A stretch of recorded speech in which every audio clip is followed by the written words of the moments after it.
My name is Clarence Thompson. I was born in Trinidad in the Caribbean, the southernmost of the Caribbean islands. My background, I'm a social scientist by training, and I have worked for British Petroleum as a human resources manager. I'm now retired. As I said, I'm a social scientist, but I write poetry, I do a multiplicity of things. I teach business, I write business plans, I'm the chairman of this gallery as well. I do a multiplicity of things. One of the most important is being the chairman of the West Indian Standing Conference.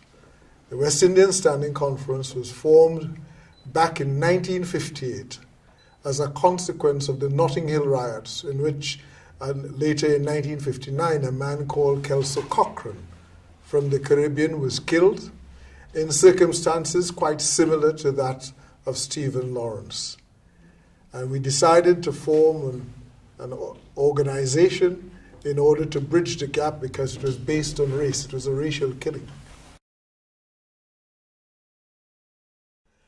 Employment, we used to go down to the labor exchange on Loughborough there.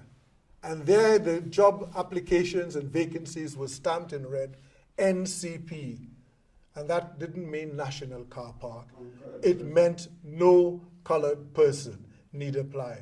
And that was the thing. Today, you cannot do that. Let me tell you another story. It was one of a group called Presentation Housing Association. We formed that in 1968. And during that period, they used to advertise rooms and flats to let. And the notices in the shop windows would say, rooms and flats to let, no children, no Irish, no dogs, no coloreds. That's what it said. And then there was a gentleman called Neil Waits from the Waits Foundation, which is in Norbury. He didn't like that, and he said to us, we must form a housing association to address the needs of the people from that community.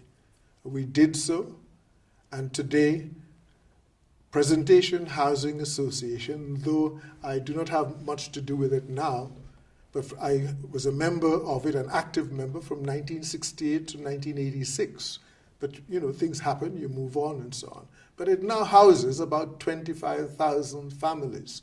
And I think that is quite an achievement. And there's people from all races, all walks of life, and the housing is apportioned according to need, not on race, not on color, or anything like that. The Brixton riots was in 1981.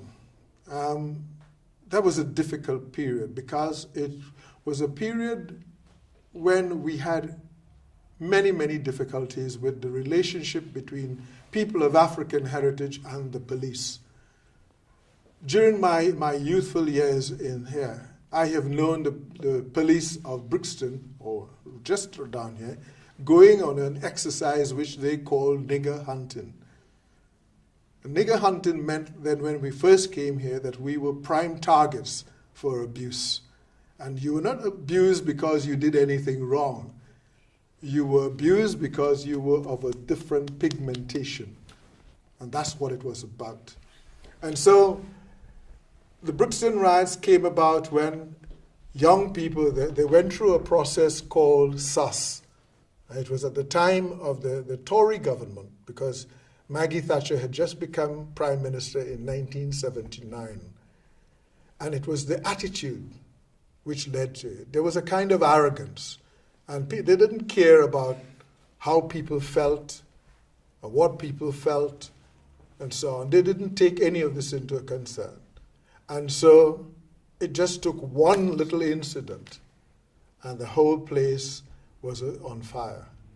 And we tried to warn them from the West Indian Standing Conference, but no one took any notice of us. And that is what is happening today as well, because we told them about the incidents with the knives as well back in 1989. So it's almost 20 years ago, and today it's out of control. So many times when things happen, it is normally the fault of the people who are making the decisions. They don't understand, and sometimes we think that they really don't care.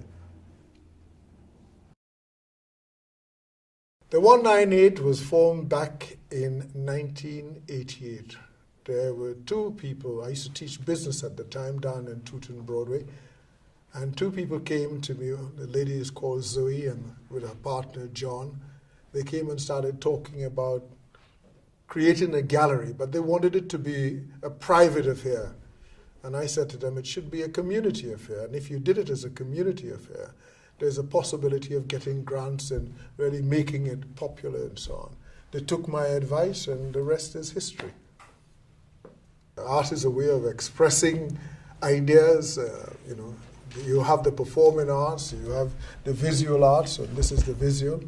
And I'm chairman here, and I wanted to make sure that there was an opportunity for young people to show their work in the gallery, because when this organization was formed, there wasn't a space for young people of African heritage especially to be able to show their work, and this became the ideal spot. We will grow old, and we have to pass the mantle of responsibility from me to you. It's like running a relay race. You have your leg to run. I must start it off, and I will then pass the baton on to you. You must then take it on to the next person. And if you look at the analogy that I'm talking about, it's about passing that responsibility so that young people can fulfill their full potential. Anything that you want, you should be able to achieve it. Do not accept anyone telling you that you cannot. You say that you can and go after it. Plan it, work at it, do it, deliver it.